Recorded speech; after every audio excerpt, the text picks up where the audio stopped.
Hello, right, let's get started. Lovely to see you guys. We've got a creative writing lesson starting in just a couple of minutes. Feel free to pop on and join us. We're going to be writing doing descriptive writing. We'll be writing things in first person and third person perspective today. That's what we're focusing on. Let's not have some creepy music.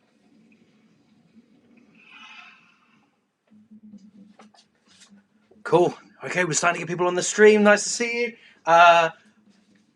Many thanks to everybody that sent me work in the last week. Your designs for Dragon's Den, for actual dragons. We had some really cool stuff that came in from all over the world as well, which is really cool. We got a few more people popping on. Fantastic, fantastic. And I really appreciate you guys popping and joining me live as we run this, because people are finding your comments and your thoughts really, really helpful when they're watching these videos after they're completed. So yeah, come on in, join us. We're looking forward to today. We're going to be writing descriptively in the first and the third person. We're going to be talking about why both of these are really, really useful for us as writers, particularly if you're thinking about doing, if you're heading towards your GCSEs next year, and you're going to need to prepare for that AQA English language paper 1 question 5 question. This will be particularly useful for that. Some of the things we go through today you might want to use. But yeah, it's also useful if you want to be any kind of writer, or you just want to try and improve your descriptive writing a bit, give it a little bit more spice. Okay, we've got people popping in on the threads. Hello, nice to see you. All right, we're starting to go. How are we doing? All right, this is cool. I've got a whole new setup. Nice to see you. Oh yeah, cool, Jack. No, congratulations, well done, Jack. Congrats on being one of my 2 winners last week for the Dragon's Den designs. I thought it was really cool. The arms you invented. If anyone wants to see Jack's invention, you can head over to the group. It's fantastic. Hi, how are you? Oh, Lucy, what a lovely question. Joe, I like working with the Key Stage 3, 4 plus because yeah, Key Stage 1 and 2 are just kind of like going talking about monsters. Yeah, I'm doing all right, thank you. I'm finding lockdown tough. I think everybody's finding lockdown tough. I don't know how you're doing. I hope you're doing all right. But I enjoy working with you guys. It gives me something to focus on every week. So yeah, I'm good. All right, let's see how we're doing. So I hope we're ready to go for today. If you've just joined us on the thread, you're very welcome. You're welcome to be here. My name is Mark. I'm a poet. I'm a writer and performer. And I used to be an English teacher for 5 years. And I specialised in trying to get the kind of the higher grades really at GCSE and how we try and come up with original, exciting responses to things. I find what often happens is we worry when we're writing creatively about getting things right and getting things wrong. And there's a lot of pressure actually in schools for students to kind of get things right. And we don't have much room to be creative sometimes. And actually, the best way to do really well and get the top grades is to be original and to take risks. So this workshop and all these workshops is really about helping you feel comfortable taking a few more risks, because it's when we take risks and we say something that's a bit different, that's when we're really going to kind of stand out and we've got the best chance of doing well. So today we are... Oh, yeah, absolutely. Hey, Adam, nice to see you. Congratulations as well on the joint winning of the competition. I thought you did a fantastic job. I thought you wrote really, really well. I really, really enjoyed it. All right, cool. Nice to see you guys. So, also, if you have to pop off at any point, like I totally understand. I know that people, now that schools are kind of kicking back into gear and stuff, there might not be time for this. You can always join in these workshops later on. But let's get started. So, I would like you, first of all, for today's session, we are going to be writing in the first and third person, but we're going to need some ingredients for this. And you are going to need a piece of paper and a pen. You don't have to use a piece of paper and pen. You can use your laptop if you'd like, or you can even type things up into the chat. The things you type up, I'll be able to bring up and share, and we can talk about them. But the first thing I would like you to think about, all right, we're going to do a bit of a list. I want you to think about what kind of clues could reveal that someone is a vampire. All right, imagine there's someone new at school, and they seem like pretty cool actually, but there could be some clues that that person is a vampire. What do you think the kind of clues would be that someone is a vampire? So I'll give you 3 examples that I thought of quickly. All right, they don't like sunlight. All right, so we've heard, thanks to kind of Dracula, which is a great novel, that vampires don't like sunlight. Maybe this person is unusually strong. Yet vampires can be unusually strong. Maybe they, there's a bit of a big clue here that we've got at the end. Maybe they keep trying to drink my blood. Yeah, that might be a bit of a clue. But I want to see what you can come up with as a clue. I'm gonna give you guys 1 minute to see what you can come up with. And let's see if I can bring this up as check it out. I'm going to give you 1 minute to see what you can come up with. Some list of clues that reveal someone is a vampire. What other things do we know? Don't worry about getting these right and wrong. There are so many vampires that have been written about within history that the rules often change. I know that I've watched a fair few films with vampires in, and often you kind of like which rules are going to stick here. Are these vampires okay in the sunlight or not? Are these vampires these vampires going to be? I think garlic's a thing in some of these as well. But what do you they eat lots of garlic bread? Yeah. Okay. What do you think? Actually, I think normally vampires don't like garlic, but we'll see how we do. So, what do you think? What can you get? What can be some other clues? Okay, somebody's mentioning a reference to Twilight here in the chat. I'll go through these in a second. Let's see what we got. So, what are list of clues that someone could be a vampire? All right, now clues are really kind of cool. We want to keep those as a writer to one hand. We're going to be writing about vampires today, and we're going to be writing about a party with vampires. And so, the more clues that we might have that we can put into our writing, I think the better. Okay, cool. Some nice ideas. They've already started to pop up. All right, so let's have a look. Feel free to remember any of these. These are really useful. But okay, so maybe I like this. They don't like people. Absolutely, I suppose. One thing that's key about vampires, certainly like Bram Stoker's Dracula, is that Dracula lives a long time, right? Like they can live. I'm not sure if it's pretty much forever, or they certainly can live to be incredibly old as long as they can keep drinking blood. So maybe that would mean they actually don't really see people as being the same as them because they're so much older and they maybe feel a bit superior to people because they've experienced a lot more, and they see people as being maybe like a source of food, right? So maybe they think of people how we might think about things that we eat. They eat lots of garlic bread. I think if they eat garlic bread, I think a vampire might have some trouble, but they tend to not like garlic. They sparkle in sunlight. Yes, in Twilight, there's a moment where is it Edward? Where it's revealed that the reason he doesn't go out in sunlight is because he's just too beautiful. When sunlight hits him, he just sparkles and he looks amazing.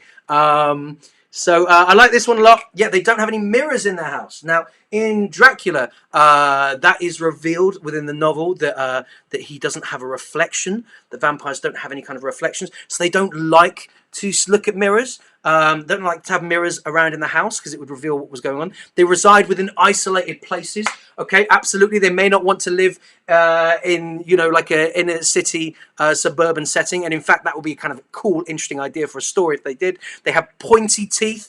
Yeah, that's a good one. They're pointy teeth, a long cape, blood maybe on their clothes. They could be hiding in dark places, no natural light. Fantastic. They drink red subs. Yeah, what? They're drinking a lot of beetroot juice, aren't they? They wouldn't let me to have any. That's a bit odd. Okay, so they're carrying around umbrellas when it's not raining to hide from the sun. Pale skin with dark features, eyes, hair. Yeah, but they might be a manager of they might be the manager of a novelty coffin-shaped bed company. That's true. That could be a good giveaway. I agree. And you could, yeah, actually, that's cool, isn't it? Maybe you see a picture of them in a history book, or you kind of looking at some kind of like portrait from a long time ago, and it's the kid from class. What? That's really weird.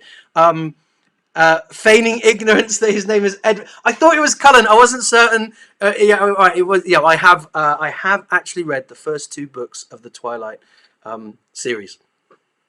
Yeah, I have. It's interesting. Yeah, there was. Yeah, she describes snow pretty badly at one point. I remember that. Okay, so no windows. Absolutely, they might not want windows because they might not want sunlight to get in. These are great. All right, so we've got all of these clues. All right, so today what we're going to do is we're going to do some proper descriptive writing. This is going to come down to you guys. So I want us to think about for this one we're going to think about a party. There's a new kid that started at school, all right? And he's going to be hosting a party for all the kids at school. And that's where we're going to be setting this descriptive piece of writing today. All right, so there's a new kid at school. He's been here a month. He's like amazing. He's like really good at everything. And he's having a big party. He's got a lot of mates from outside of town who are there as well. And all the kids from school want to go to this party. So the last thing I want to do before we get started in the writing is I want to know what would trigger these different senses normally at a party. We're not going to worry about like vampire stuff yet, but at a party, normal party, let's say someone's having a house party, what are the things you might see? What are the sounds? What are the smells? What things might you kind of touch at a party somehow, and what might you taste as well at a party? It's a good idea if we're going to kind of like plan some writing to think about these five senses and just get a little bank of some of the things we can mention. Because anytime that we write descriptively and we're using these senses, it's just going to bring our reader in. It's going to immerse them in the world much more than if we just focus on what we can see. Yeah, that's kind of what people normally focus on. So if you want to stand out against the competition, you want to be able to kind of bring in these things as well. All right. So I'm going to give you guys 2 minutes. And this is just to make a list of different things at a party. Think about it. It's like a banging party that's going to be taking place. And we're not worrying about vampire stuff yet. We're just going to focus on what will be going on at this party. I'm just going to reference, I'm sure we're okay on this, but I'm not going to be sharing anything that has like any references to drugs in any way. Just to say that's, if you want to write that in your own writing, it's up to you what you want to write. But I'm not going to be putting that on the chat. If you put that in the chat anywhere, I'm not going to include it. All right. But what do you think otherwise could happen at the party? I'm kind of cool with like there being a little bit of beer being chucked around potentially, but that's as far as we'll go. Cool. All right. What we got? So 2 minutes. What things might there be at the party that would trigger these senses? Do you think?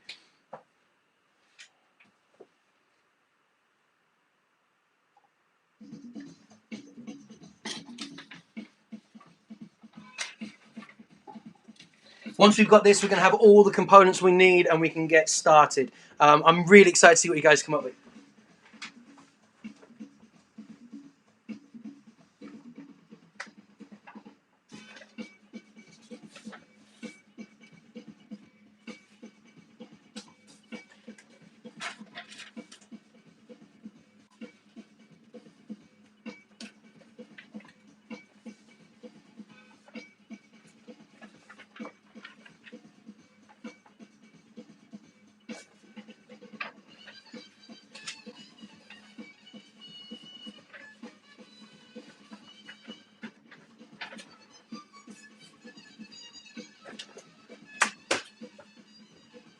Okay.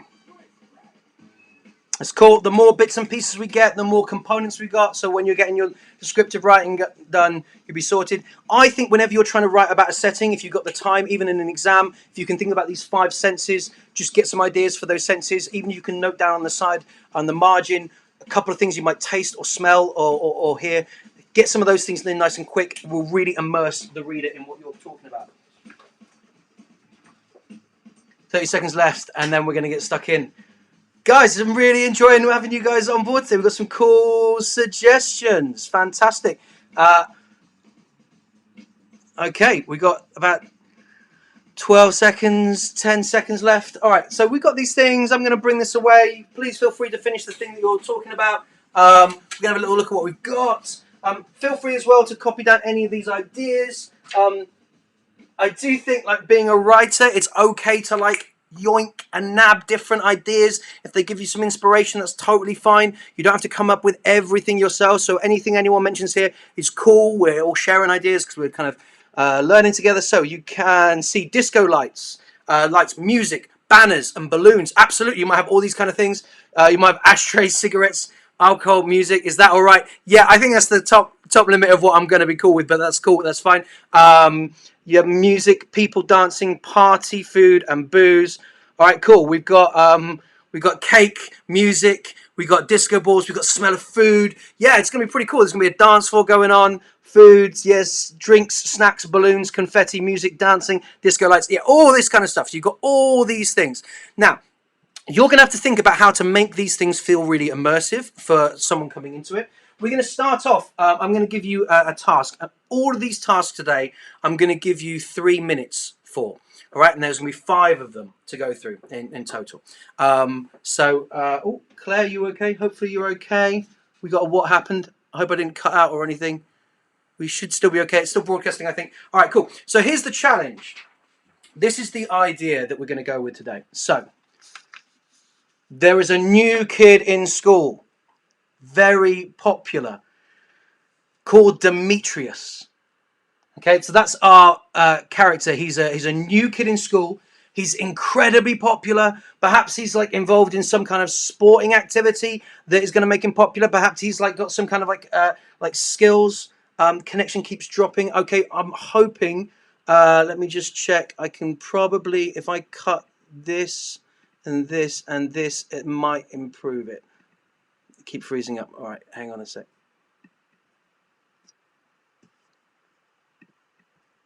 Why is that happening there?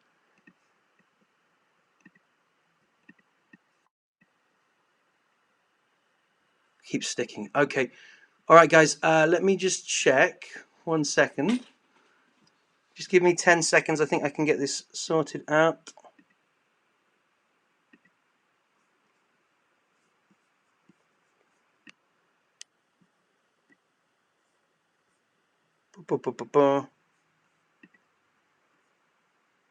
Okay. Let's see if that starts to fix. Okay. We'll see how we do. It might take a little while as it's buffering through.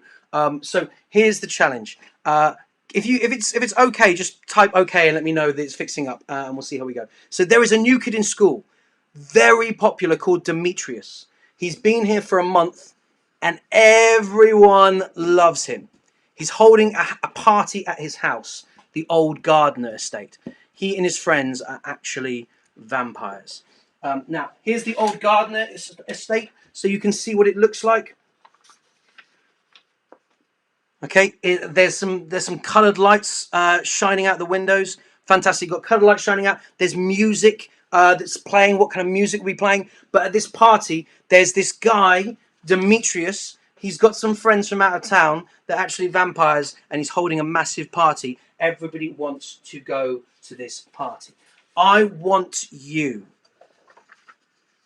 to describe the party in the third person. Now, in the third person means that we can just move around anywhere. We're not in anyone's perspective. We are a narrator that is all powerful and able to move around and describe everything that's happening. So the party, I would suggest for your first line, the party at the old Gardner estate was wild. What's happening at this party? I want you to give me 4 to 6 sentences, and I'm going to give you 3 minutes to do it. So what's wild about it? What's happening at this party? Bear in mind, it's like an old decaying building, but they've done some work inside. They've made it look pretty snazzy. Maybe there's like people doing all sorts of stuff. What do you think is going on at this party? How are we going to make our readers feel like they are really there? Okay, so we're gonna talk about it in the third person though, not from anyone's perspective. We're gonna talk about it as if we can see everything, everywhere. We can talk about everything that's going on at this party. What's happening?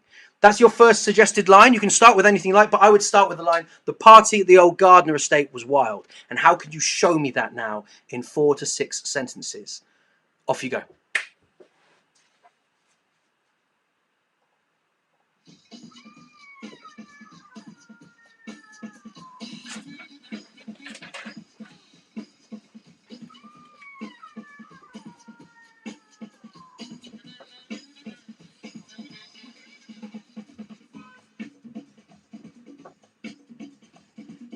Get that in the middle. Okay, so what do you think? Remember, you've got your sights, your sounds, your smells.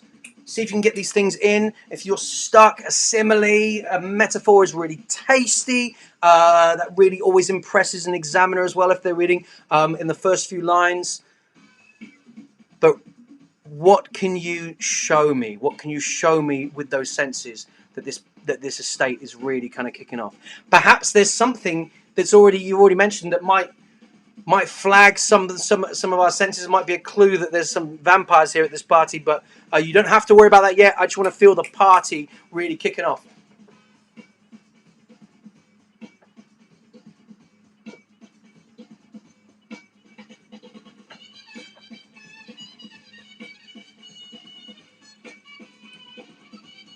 Hmm.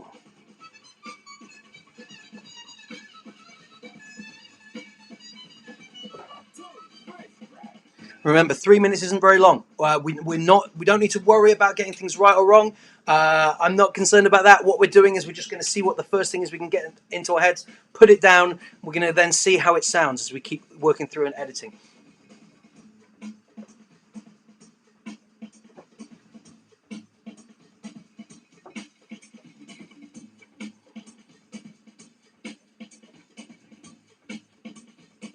Fantastic, you're doing really well. I'm going to give a bit more time at the end of the timer, give another 15 seconds probably at the end to just really squeeze the most out of this bit of descriptive writing. What's taking place?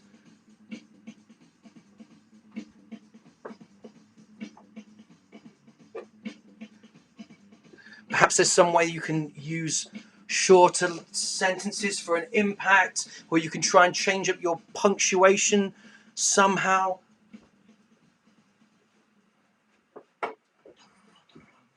Okay. All right, cool. Let's see how we're doing. So, we're at the end of our time. So, you don't have to share anything you've written on the thread. If you're writing something at the moment and you've got your lines, that is ace. What I'd say is this: if you've written anything today and you want to share it with me, send it to me on my artist page as a message, or you can send it to me at mark@markgrist.com. That's my email address. Any work that's sent to me, I will get back to you. I'll tell you how you're doing. Like I'll show you the things I think are really effective in what you're putting together. Okay, so feel free. You can message me through there. If you want to put things on the thread, that's cool. We can talk about things on the thread as we go through as well, but you really don't have to. All right, cool. So we've got this party, right? We've been talking about it in the third person. We've got a line here already that's been mentioned by Jack. The party was mysterious. The disco ball was partly smashed as everyone tried to avoid it. Okay, so that's pretty bad. Like we got a disco ball that's broken somewhere. That's interesting. We've got guys. I can't believe you managed to get stuff down and you're already submitting that as ace. All right, Callum, let's have a look. All right, the party at the old Gardner estate. I love this new system I've got. I can bring up much more text. That's great. The party at the old Gardner estate was wild, packed from wall to wall. The guests ebbed and flowed to the drum of music blaring from the surrounding speakers. Great. So straight away we've got a different sense that's been brought in. Also, we kind of like the guests ebbed and flowed. We're using kind of like implied metaphor there to suggest that they're actually kind of like they're like a sea or like a tide of people, and that makes the guests really feel like there's like a whole bunch of them. Demetrius and his friends leered. Oh, leered is cool because straight away we can get an impression of how Demetrius and his friends feel about other individuals at this party. At those who adored him from a height, from behind a veil.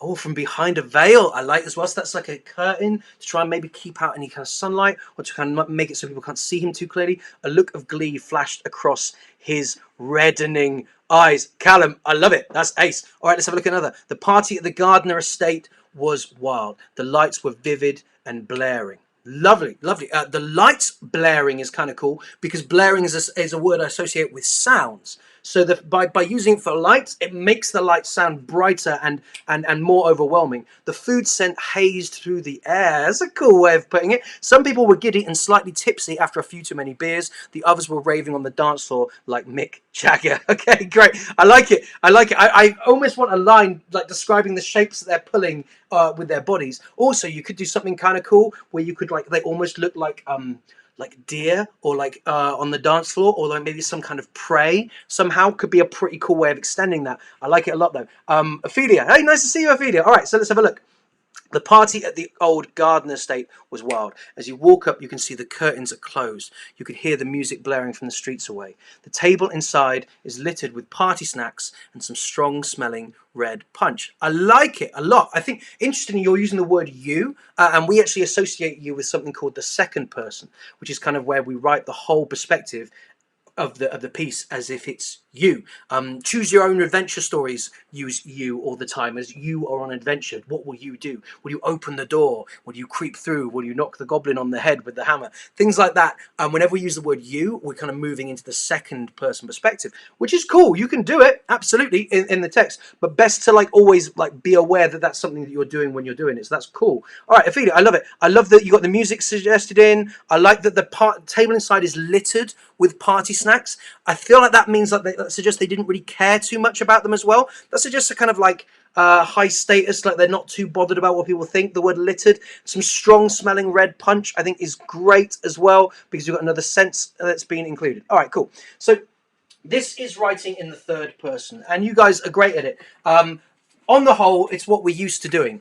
I think when we're writing in the third person, it's the way we normally write. There's a few benefits, and let's just make sure we kind of all are clear on what those benefits are, right? So some benefits of writing in the third person. The voice that's telling the story can be all powerful. It has no restraints placed on it whatsoever. You can move anywhere, you can see anything, you can zoom into like a crack in the wall if you wanted to, and you could see what's going on there. You can move to the other side of the planet immediately. You can move to the other side of the galaxy straight away. You can do whatever you like when you're in third person and go anywhere you want. And it is omniscient. That means it knows everything. This voice that is telling the story knows everything that has taken place, and it has the ability to draw on all knowledge and information and share it completely. All right, it gives you complete freedom in the third person. You can show how multiple characters are feeling, because you could even like move between those characters, and you can see quite clearly and quite objectively what's going on. And we know we can trust the voice in third person. We know that what it's telling us is fact. Another good thing about third person is it can be less claustrophobic for the reader than second person or third person, because we don't have to stay stuck in one place. We can really get we can move a lot more between different perspectives and different ideas and different locations and different times. The other thing, and this is a bit tricky to get our heads around, but I mean third person, it can be more immediate.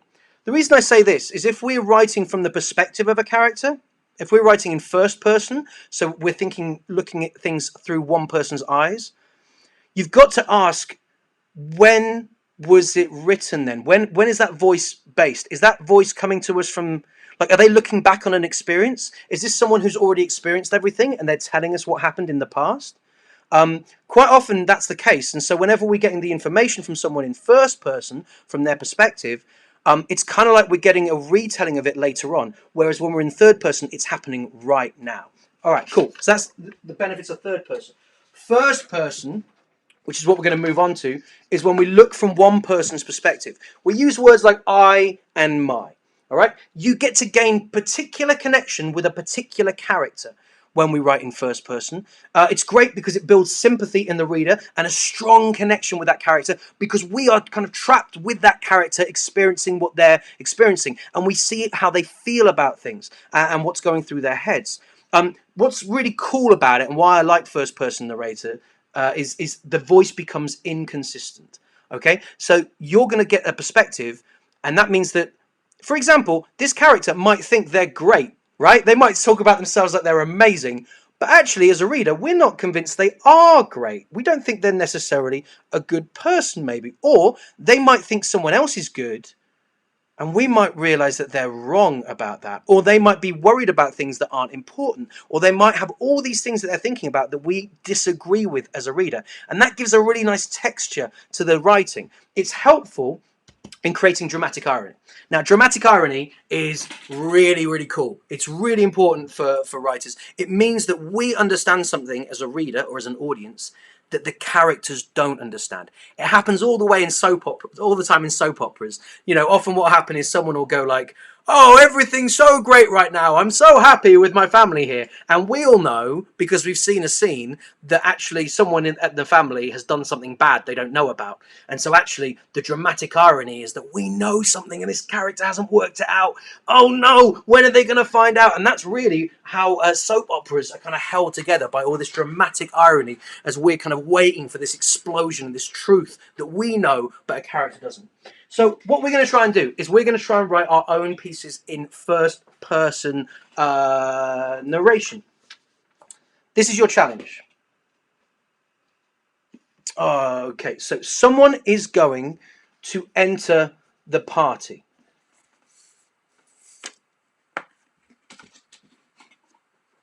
They are in awe of what they see, as they're never normally invited to parties at the school. Demetrius has personally invited them. Okay, so someone is going to enter this party. I'm really sorry to hear that, Claire. I'm really sorry, Claire. I've got to carry on for now. I will try and find out what the problem is so it can be fixed for next time. It's a new server, so I'll have a look at the feed and I'll get in contact with them afterwards. If it is shaky, hopefully it will fix as we keep going. I'm afraid at the moment I've got to keep going though. So someone is going to enter the party. They're in awe of what they see. This is amazing. This is a cool party. They're never normally invited to parties at school. Demetrius though has personally invited them. What is this person's name?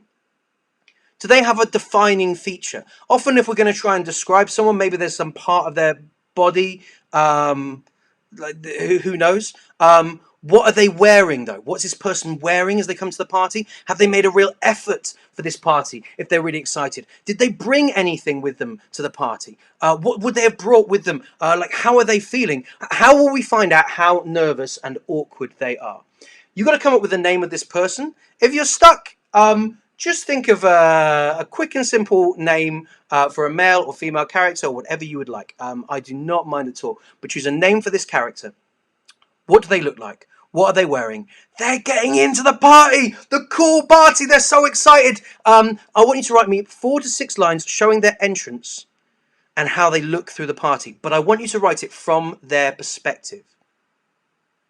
Okay? If you're stuck, start with the words, I'm so excited. All right, that's a good way to starting, right? You're from that person's perspective. I'm so excited. This person's walking to the party. What's happening to them at this party? What are they seeing? What are they experiencing? I'm going to give you 3 minutes to see what you can come up with. What is happening to them at the party? The time starts now. Okay? And absolutely, if people are having trouble on the connection, I'm very aware that there's all sorts of connection problems all around the country at the moment during lockdown. I totally understand. I do not mind at all if you need to pop off for now. You can always come back and check the video later on when it's saved. That's totally fine. But I want you to see what's this person doing. I'm so excited. And we've already got the party described in the third person, haven't we? So what do they see as they look around? Maybe we got the same things. This person is now moving through the party. What are they seeing from their perspective and hearing? Can you get 4 sentences? Can you even get 6? Oh, it'd be amazing if you could get that many. But what is going to happen? How are we going to know how nervous or awkward they feel? Perhaps they're asking questions. Perhaps they're worried about things that a third person narration wouldn't need to worry about. Maybe they're worried about what people think of them. I don't know. Maybe they're excited about something. Maybe they've seen something and it feels really cool and they're not sure what to make of it. What do you think?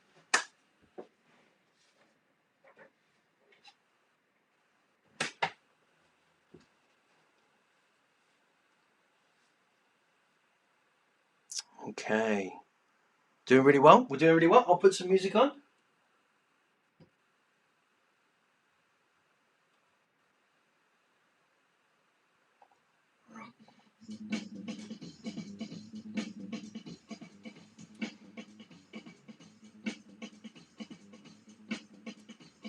We've got great suggestions here so far. Love these. Fab.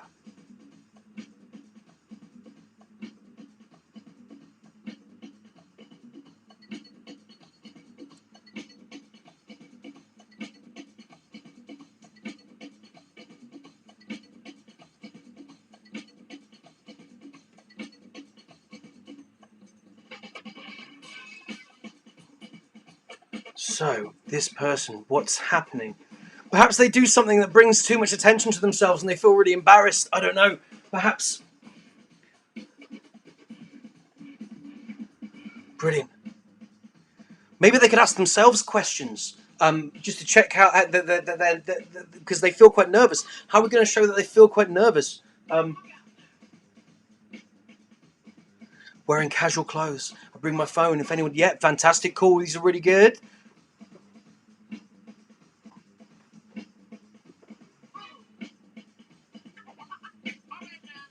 Now this person has no idea that they're vampires, right? This is just having a really cool time.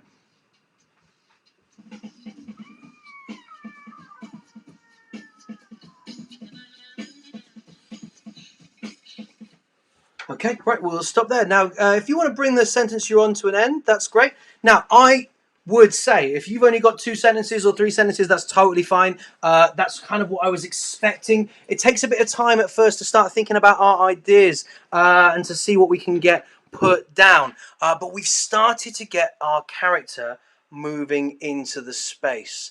All right, they've started to move in. Now, you're writing from their perspective. It's kind of tricky in some ways because we're kind of trapped within one person's ideas. Um, okay, cool. We've got like a nice suggestion here. I'm going to put this up. Let's have a look. I'm so excited. I just can't hide it. It sounds like a song lyric, doesn't it? I'm so excited. I just can't hide it. My name is Greg Kaiser, and I've always been quite confident. And I'm a bit egotistical. I'm going to the party with my rads. I've always been quite confident, and I'm a bit egotistical. I'm coming to the party with my rad set of clothing. Okay, cool. I think this is great. I would suggest Greg probably doesn't even need to tell us that he thinks he's egotistical. He's just like, we can show this, can't we? Maybe there's some ways we can tell this. I'm excited. I just can't hide it. Everyone's going to see how cool I look. That would suggest that they're egotistical, and we don't have to say it. We can show it. I'm coming to the party with my rad set of clothing, dark sunglasses, a denim jacket, and denim jeans. I'm bringing alcohol to the party for Demetrius for the surprise he was telling me about. That's my favourite bit there.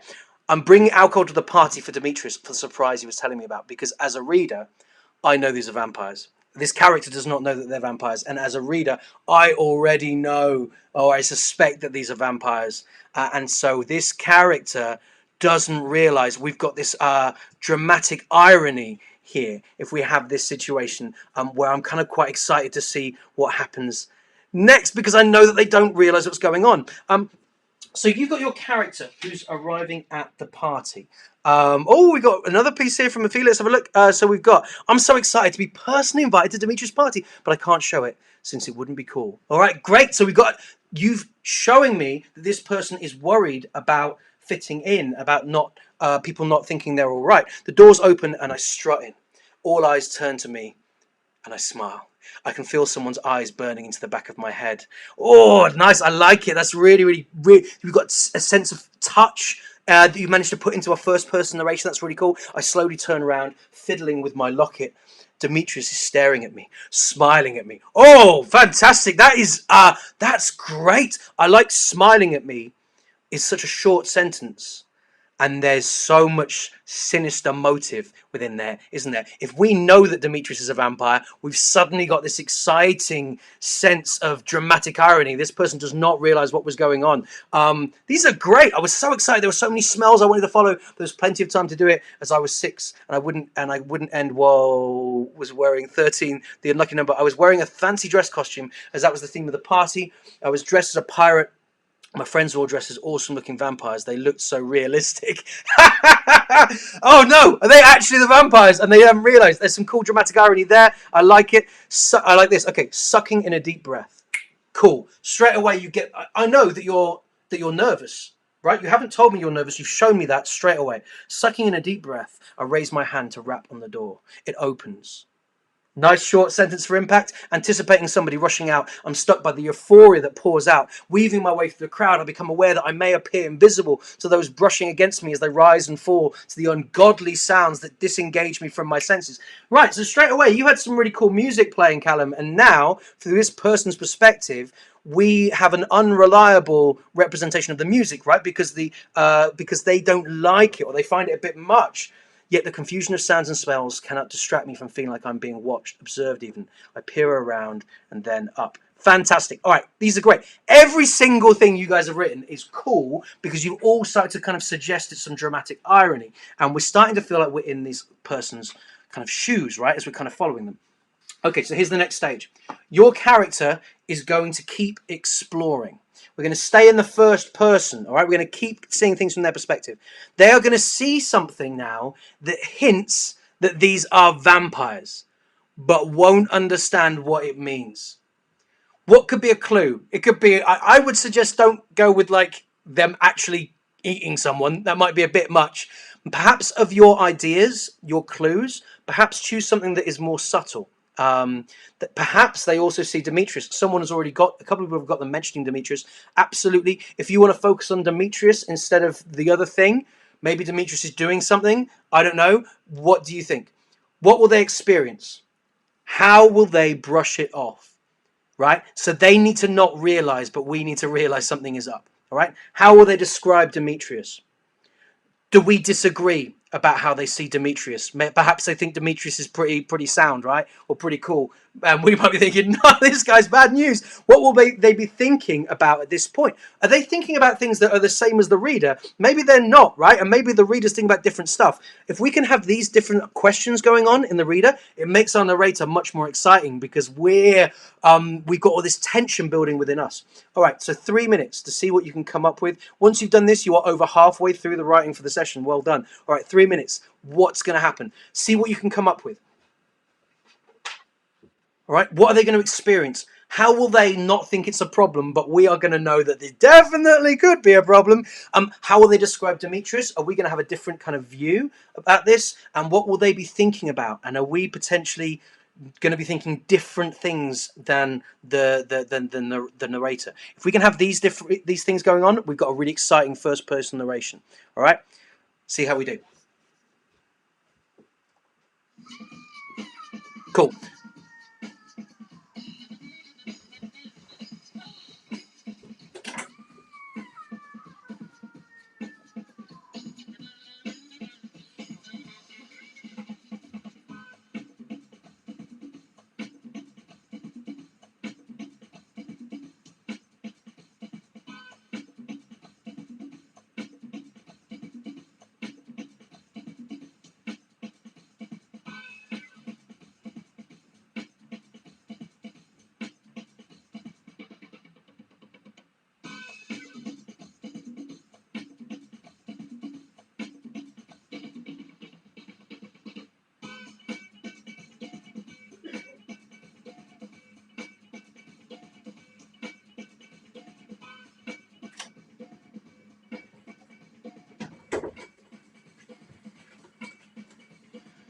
What do you think? What do you think?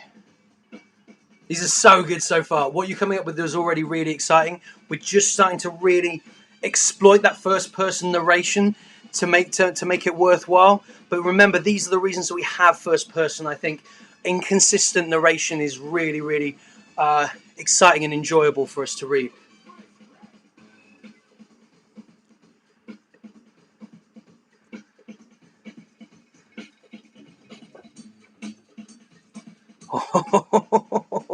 Nice. We've got a suggestion already with a question. I like it. Very good. I like you've kind of put capitals in. That's very interesting. That shows it's kind of a particularly powerful question. Something you're already thinking.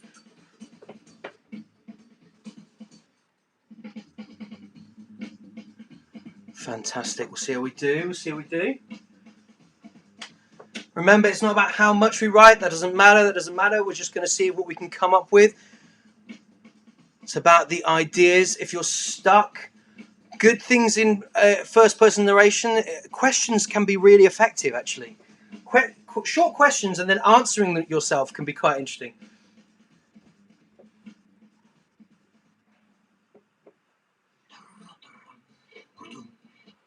Okay, I'm going to find some creepy music for now on.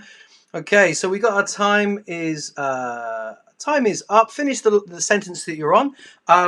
We'll see what we've got appearing in a second. All right, cool. So I think sometimes what people do is when they're kind of coming up with first person narration, if they're using that in a piece of descriptive writing, they haven't thought about why they want to make it first person. And I think if you're going to make it first person and have it really have an impact, you should be thinking about how this voice is going to think things that are different from the reader. Perhaps they don't understand what's taking place. or perhaps they think something is going to be going a certain way. Some really cool first-person narration. There's a bunch of it in different books. The Knife of Never Letting Go by Patrick Ness. It's got some really ace first-person narration. The Bartimaeus trilogy, like a fantastic series of books. They've got Bartimaeus is a great first-person narrator. Holden Caulfield in Catcher in the Rye is a really good example of a great first-person narrator. The Maximum Ride series got really fantastic, strong female first-person narration all the way through. Those are really good suggestions if you want to kind of like check this out. We also have first-person narration in Dracula, actually. It's got an epistolary form. It's got lots of different like diary entries and things that show different perspectives that are written in the first person. So first person is definitely something that happens a lot in horror because we know something bad's going to happen and the other person doesn't. So what have we got? All right, let's have a look. Lucy, cool. I went to the kitchen. I peer around the door. Demetrius was looking at the light and tried... Yeah, okay. So I went to the kitchen and I peered around the door. Demetrius was looking at the light, tried to shut his eyes. I ran to the living room. What just happened there? I like the question, what just happened there? It shows that there's kind of panic and confusion. I really like that, Lucy. I think that's really effective. I think if the character went, no, it must be nothing. Whenever you've got a moment like that, the readers go, no, it's not nothing. That's a really good moment for you to have like that dramatic irony. All right, so let's have a look at this one. My eyes start to flick. My hands start to shake. What's going on? My legs start to lift from the ground. I feel my body starting to levitate. I look down and I see 4 boys, including Demetrius, standing there. I want to scream. Nothing happens if I can't breathe. Oh no, this is going really bad. He walks closer and closer to me and exploits his teeth. But they weren't ordinary. They were sharp and pointing like daggers. I became more and more conspicuous of him. I noticed a tattoo imprinted on his ankle, 666, the sign of the devil or something worse. All right, so this character, I think, is actually thinking what we're thinking quite a bit. They're not quite totally added it up, but certainly things are starting to like worry them. This character, I smile back at him before turning back around to get a drink. Grab a cup of this dark, thick red liquid, which smells kind of odd. Oh no, we know what that is, but you don't. I take a sip and immediately gag. Weird. I like the weird on its own. Whenever you're writing in first-person narration, first-person like perspective, you can use really short sentences and they work really well for impact because we think of ourselves sometimes in very short, disconnected lines. So weird is nice. It tasted and smelled familiar, but I couldn't put my finger on it. I decided to grab some crisps to get rid of the taste. Great, Ophelia. That's really subtle. I like how subtle that is. I went over to the mirror to see how I looked, and just as I thought I looked awesome. Yeah, this guy thinks it's amazing. Demetrius came up to me and asked me whether I was enjoying the pie. It was then that I realised he had no reflection. Okay, fantastic. Jack, I think that's cool. I reckon it would be even cooler if he like brushed past the mirror and I couldn't see a reflection. It must be nothing. Like, you can have the person go, oh, but it must be okay. We get that dramatic irony of going, no, you don't realise, this is bad, this is bad, this is bad. Callum, with difficulty, I manoeuvre my way to the rear of the room behind the arrogant speakers. Happen upon an aged table. This person hates their party, don't they? Set with one solitary vase of lilies. Beside it stood Demetrius. He was grinning, his eyes staring unblinkingly at me. He appeared tired. Those red eyes seemed darker than usual. A growing sense that his gaze was not simply observing me, but penetrating my mind. 2. All right, cool. Creepy, creepy, creepy, creepy, creepy. I think you've got everything you need from this person's perspective. That's cool, though, isn't it? That we can build that dramatic irony by someone not understanding something that we understand. All right, so the next stage of this, we've got 2 more of these. So this one, I'm going to give you 3 minutes, and I want you to write from Demetrius's perspective at the party.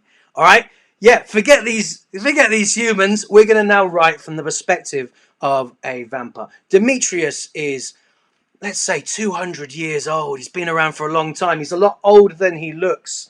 All right? He believes he is very high status. Okay, so he is looking down upon everything around him.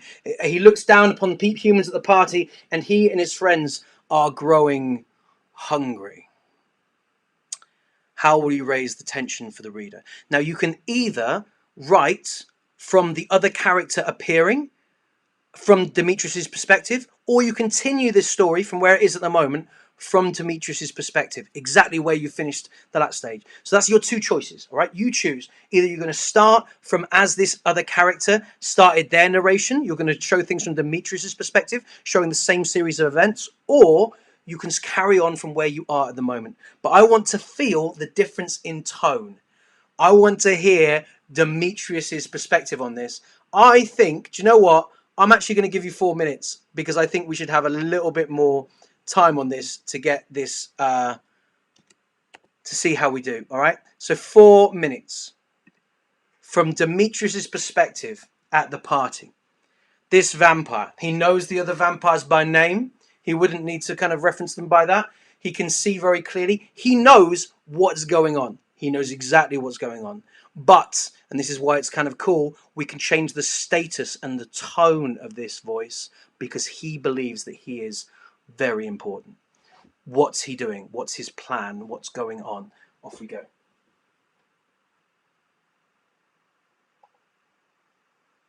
Is this really...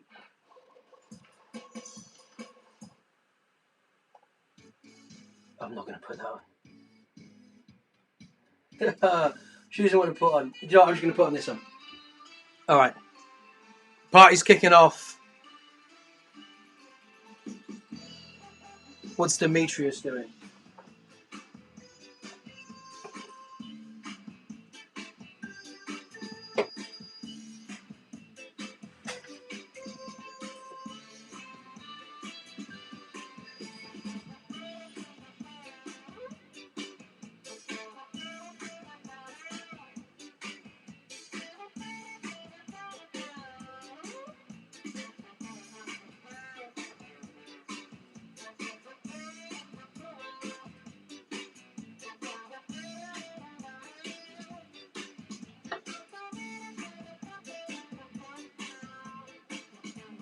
What kind of adjectives would he use to describe these people at his party, this music? How does he view all of this?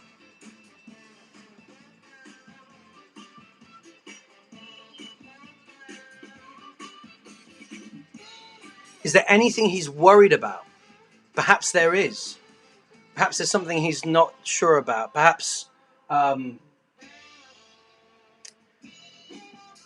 and what does he think about this other character?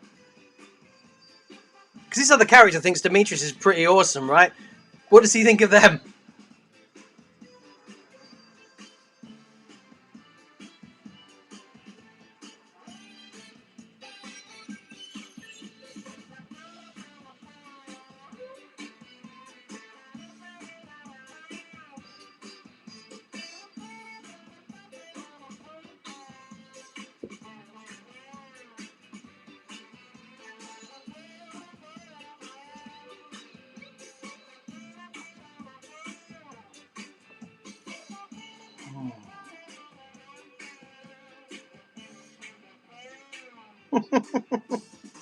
Some really funny ideas. That's great, Lucy. I like your ideas.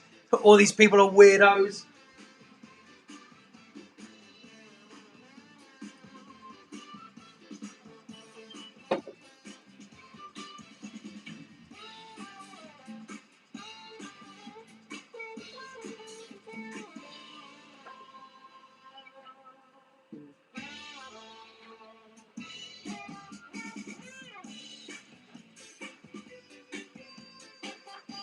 Okay, so we'll see how we do. We got about 30 seconds left. And remember, it doesn't matter how much we write.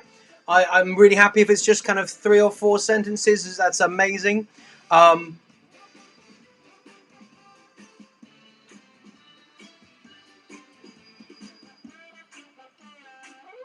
doing really, really well, by the way. Really, really well. You've only got one more burst of writing after this.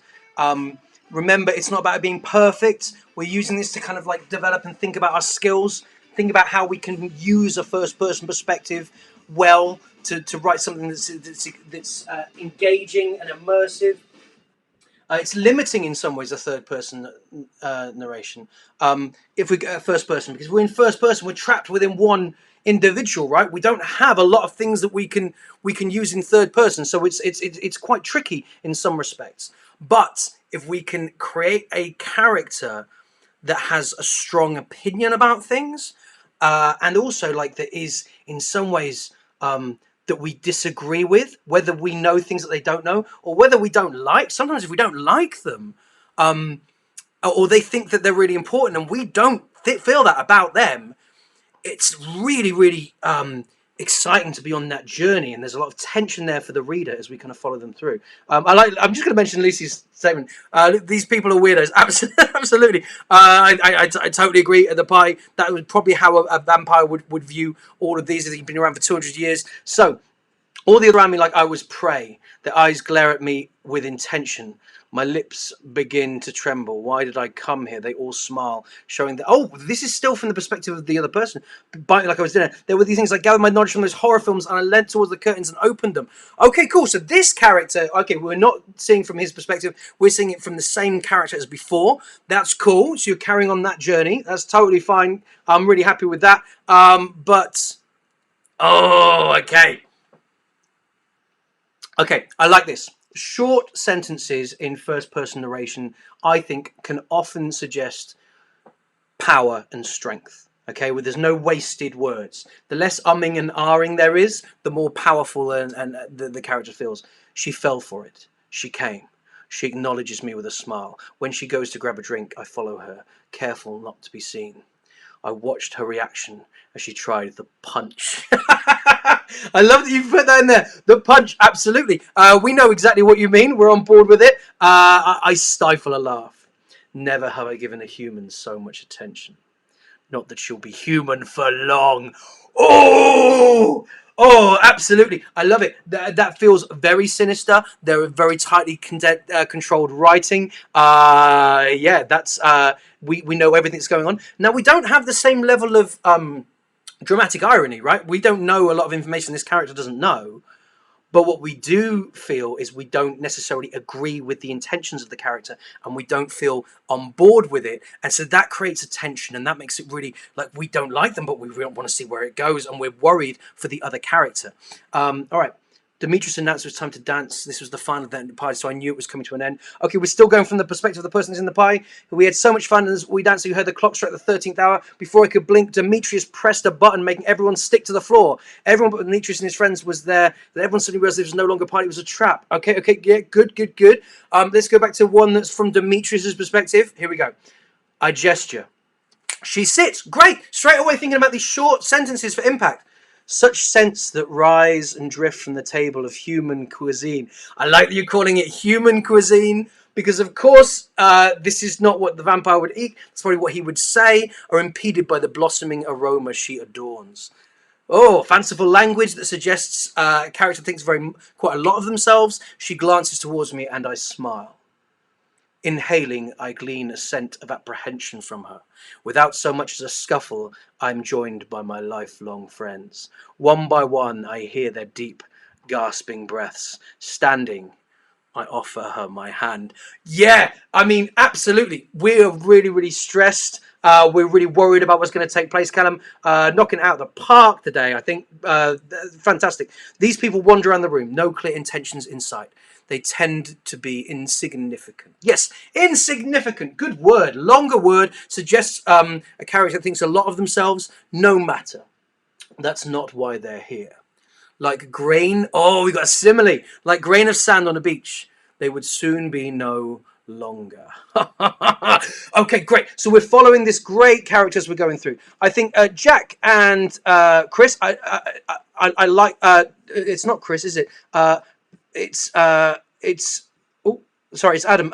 Adam, both yours were great. I think you're doing really well within that character, staying within that tone, and you're adding to the dramatic irony. The other guys, I think you absolutely nailing what I'm looking for on writing from that character's the vampire's perspective. All right, final stage. All right. We're going to look from one more perspective. All right, another perspective that's not at this party. One other character. Okay, so we're going to think from this person's perspective. It's going to add some tension. This time, there's another character. The character that you had at the party, not Demetrius, the character that was the prey, they have an older sister. Okay, their older sister, Juniper. is walking up the drive of the Gardner estate towards the party. She knows there are vampires here, all right? She's tough. She's already killed one vampire. She's brought a weapon. You decide what the weapon is. And she plans on rescuing her little brother or sister who is here at the party. So, in the first person, from her perspective, what does she see or hear as she approaches the entrance to the party? What is she thinking about? What's she thinking about Demetrius? What's she thinking about her younger brother or sister that's here at the party? What is she going to do? What are her plans as she's getting here? All right. So just a reminder, you've already got Demetrius. You've already got your other character that Demetrius has invited to the party. This is that character's older brother or sister. They've come to rescue them. They know the truth that there are vampires here. They have killed one vampire already. They have brought a weapon and they plan on crashing the party and rescuing their little brother or sister. Okay. If you would stuck with how to start, I would start with as I approach the estate, or I approach the Gardner estate. What have they got in their hands? What are they going to do? How determined are they? What's going to happen? What are they thinking? What are they taking in? They are going to be much more attuned to what's happening. They're going to spot every single clue that their younger brother or sister did not spot. All right. But what is going to happen as they approach this place? And I'm going to give you guys a 4-minute countdown to see if you can do this. Final stage of writing. Let's see how we do. All right. Off we go. Juniper is walking towards the Gardner estate with a weapon. They are going to come and rescue their brother or sister before Demetrius manages to get hold of them. What's happening?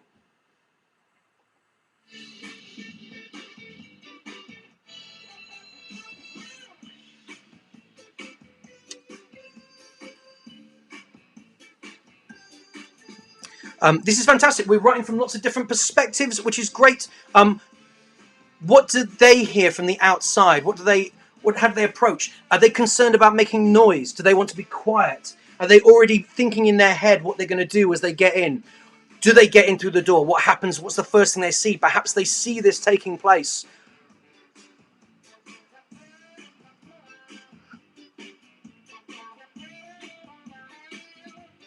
How are we going to raise the tension? This character knows everything that we know. Let's see how we do.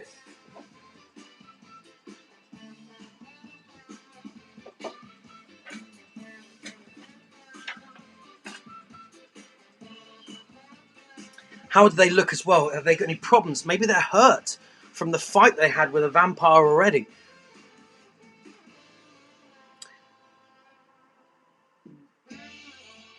Perhaps they've seen something already, or they've experienced something they're trying to block from their mind. How do they feel about their little brother or sister going to the party? Are they annoyed with them? Are they worried about what's happened? Are they in a hurry? Are they running? Are they desperate to get in quickly?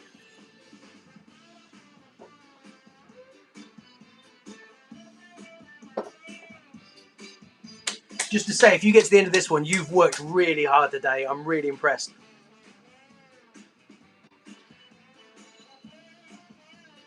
And remember, short sentences can suggest... it can suggest confusion. Short questions can. Short statements can suggest a high status. You may not want to use as many of those for this character. You might still want to have questions. How are we going to know that they feel nervous? How are we going to know that they feel determined?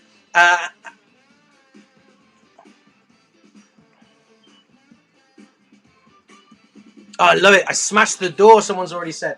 Fantastic.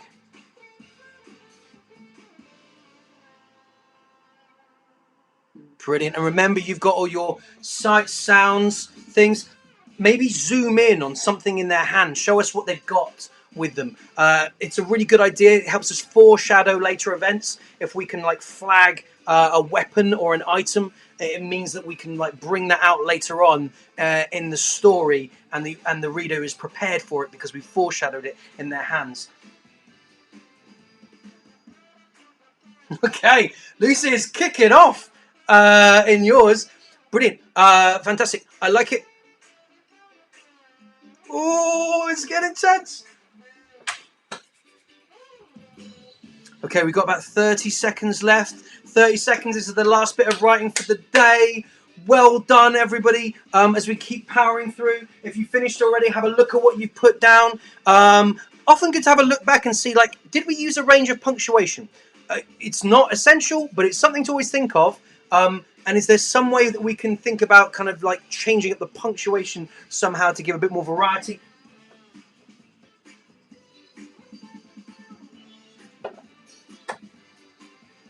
Okay. All right. Well done. Well done, well done, well done. All right, guys, you've been so good today. You've worked really, really hard. I think that's probably the most I've ever asked from a group, writing-wise, in a session. So if you want to finish the lines that you're on, by all means, if you want to share them, you can. You don't have to share them. And if you're completing this after the live record and you're having to go along with us, well done for working your way through that. Hopefully you've been able to explore how you can make a first person narrative work for you, how you can try and like reveal things, either kind of dramatic ironies that we know something a character doesn't know. There's actually a book by Dashiell Hammett. There's a short story called His Brother's Keeper. If you want to check out, I think you might be able to find it online for free. His Brother's Keeper by Dashiell Hammett. It's pretty cool. It's about a boxer, and it's from the boxer's perspective. And the boxer loves his brother and thinks his brother's amazing. His brother actually is in debt to the mob.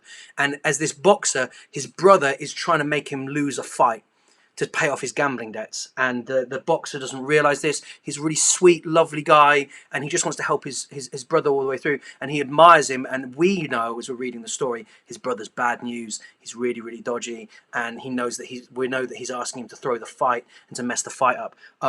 So it's a really cool dramatic irony all the way through that. That's Dashiell Hammett, His Brother's Keeper. I really recommend it as a great example of that. If you're looking for an exploration of status, I would definitely recommend the Bartimaeus trilogy. Is amazing. I actually think Bartimaeus is my favorite narrative voice. I would definitely, Amulet of Samarkand is the very first one of those. I can't recommend it highly enough. It's a really good example of a high status narrative voice, and it jumps from him to a 14-year-old boy, and they both share the first person narration, and you see the boy's narrative voice become more high status as it goes on, which is kind of cool.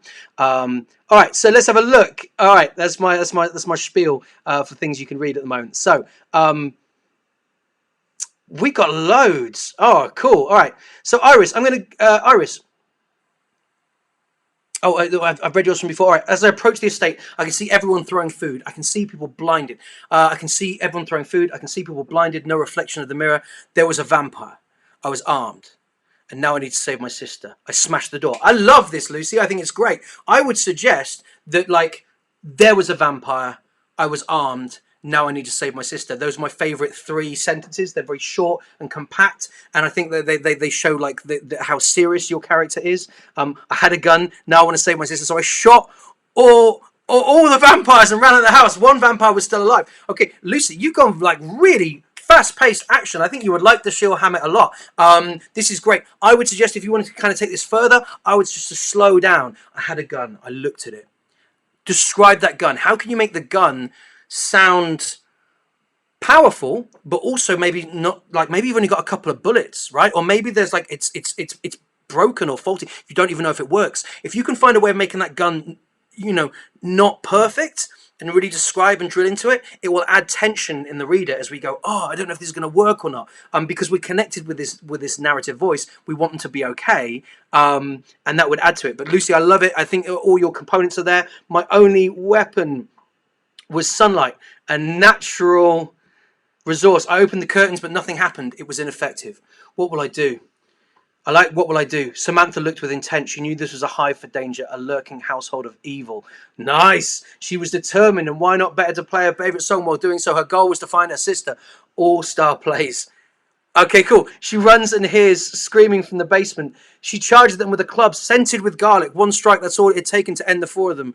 Greg dropped to the floor. Okay, we've got a lot going on here.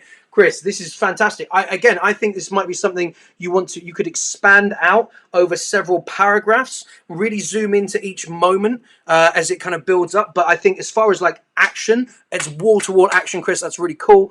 I love Iris.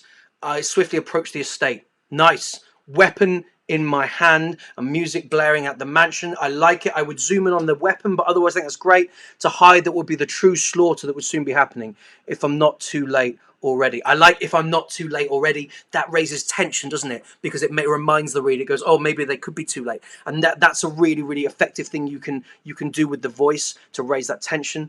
Okay, as I approach the Gardner estate, absolutely, these are really good. My heart was beating with speed. Beads of fearful sweat diluted the crimson stains on my clothes. Oh, I like that. Beads of fearful sweat is like a really nice poetic line. I slipped in with caution through a side door. Wooden stakes in my stake in my shaking hand, raised above the head, ready to strike. I like in my shaking hand. I love it. You could even have a moment here where you talk to yourself. You know, where you go like, come on, you can do this. And you could move on from there. A really good thing you do with first person narration is the character can only be talking to themselves, not to the reader, and we still really enjoy that. But Mark, I love it. Beards of Fearful Sweat is, I mean, that's good. That sounds wicked, right? All right. I can't believe she went. Nice. Indignation from an older sister here. I specifically told her not to. I nervously fiddled with the stake in my hand. When I reached the door, I kicked it open. Yeah. When I reached the door, I kicked it open. All eyes turned to me, then my weapon. Without wasting a second, I begin my search. First, I reach the snack table. It's drenched with punch. Wait, no. Blood. Then I spot them on the balcony. Alone. I love alone. That's really nice. I know I have little time before his cronies return. I like cronies. Cronies. This is great because as an unreliable narrator, we know that she has a biased view of these characters. In third person, we can't really use, right? Like it adds more texture by her calling them cronies. That's more powerful. I have to strike now. Absolutely. I really like that. There's loads going on in here that I like. Fantastic. I would suggest again, like I've said with everyone, zooming in on that weapon, making it clear, suggesting that in some ways that the weapon is not perfect, will add to the tension. Argumentative writing, absolutely. Someone's asked for that. Yeah, we can have a little look at that. Arguing a point of view. We could definitely have a go at that. A vampire was guarding. They only opened doors, so I had to unfortunately behead them. Oh, unfortunately, the smell was overpowering. The familiar metallic smell. Very good. Yes. Fantastic. All right. This was it. My feet tried to pull me back. Oh, I like my feet tried to pull me back. But I knew I had to do this. I took the risk and walked in, trying not to make a noise. I stood in the door and blasted my gun. One gone. They all turned around, noticed me. I reached for the torch in the pocket, trying to blast my gun. Another one dead. Yeah, fantastic. This is really good. I think suggesting maybe when you fire the gun that your hand recoils, or it's loud, or in some ways it's painful or difficult. That will add to, we can get more senses in there. But I love what you've written there, Jack. I think that's really good. All right, we'll go for one last one. Oh, I mean, Chara, as I reach out for the door handle, my hand shaking is really clear straight away. You told me that you're scared. You've shown me that you're scared, but you've not told me, which is fantastic. And I'm stuck with you in the first person, so that's great. All right, last piece. My legs carry me along the drive and up the sweeping stairs. I grasp the cool burnished wooden handle in my right hand, barging the heavy doors open in one smooth motion. Unlike a moth to a flame, I won't be burned. Not this time. Oh, so something bad's happened to them already? Without a doubt, I prowl around the edge of the room to the rear, where I knew he would reside with his weaker accomplices, and then I spot her.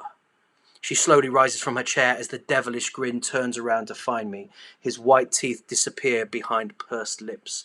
As I raise the hawthorn spike, I clench in bruised knuckles. Okay. This is fantastic, Callum. I love it. You're doing a lot here to guide me through the journey as you're writing. I think it's fantastic, Callum. I think the only additional thing you could add to this potentially, again, is a suggestion of a wound or a weakness. I like my legs carry me along the drive because it suggests that you aren't even thinking and that your legs are taking over. That's kind of pretty cool. But that's it. Is like, Often in first person, finding some way that you can feel vulnerable, or that you can feel like the things are gonna, like you could be in trouble, makes the reader more tense because we're stuck with you. And if you're in trouble, then that's really exciting and exhilarating for us. All right, cool, guys. We are at the end of this session. So here's the deal: third person narration is great. You can all do it really, really well. It's what we go for most of the time, and you've got loads of freedom and flexibility. You can move anywhere. You can travel anywhere. If you're going to use first person, you should really think about what the benefits are of using it in the piece of writing. Often it's really useful for dramatic irony because we realize something that the character doesn't realize, and that means that there's a tension there that the reader really enjoys. Or it might be that the character is particularly compelling. I think our vampire character was very exciting and compelling, but also really unpleasant and sinister, and so we feel differently about things than that character. That takes us on a very exciting journey because we feel that tension within us as we read. So that's really enjoyable. And also remember, if you're writing in the first person, if a character is going to be in danger or something is going wrong, if a character seems vulnerable, that's also very exciting as well, because we are trapped with them, and we are rooting for them, and we want them to succeed. Even weirdly, sometimes if they're a baddie and they're a vampire. It's a funny one, that. Okay, cool. Well, guys, have a fantastic week. Next week, we will have... we can have a look at our writing to argue, persuade. Yeah, we can definitely have a look at that. We'll go with that. But for now, if you get any of these done, what happens next? That's the challenge for you guys. What happens next from here? Up to you. You could turn any of these into like a straightforward story. If you want to see a really good example of this, I would definitely suggest one of the texts that I recommended before. His Brother's Keeper is quite complex, but it's a really tasty example of this. But in your piece, what happens next? It's all about to kick off, right? Do you write about this in the third person? Do you write it about it in the first person from one of the characters' perspectives? What do you think? Everything you've got written, if you take a photo and you send it over to, it's mark@markgrist.com is actually the email address. But you send it over to me on my website, you can send it there, or onto my artist page. I will get back to you and I'll tell you what I think. You guys have been awesome. That was a big task. Remember the importance of first person, and remember that if we're doing it for a reason. All right, we're going to think about what we're going to get from it. All right, cool. Have a great week, guys, and I'll see you later on. Bye bye. He says as he realizes he doesn't know how to end the cam. There we go.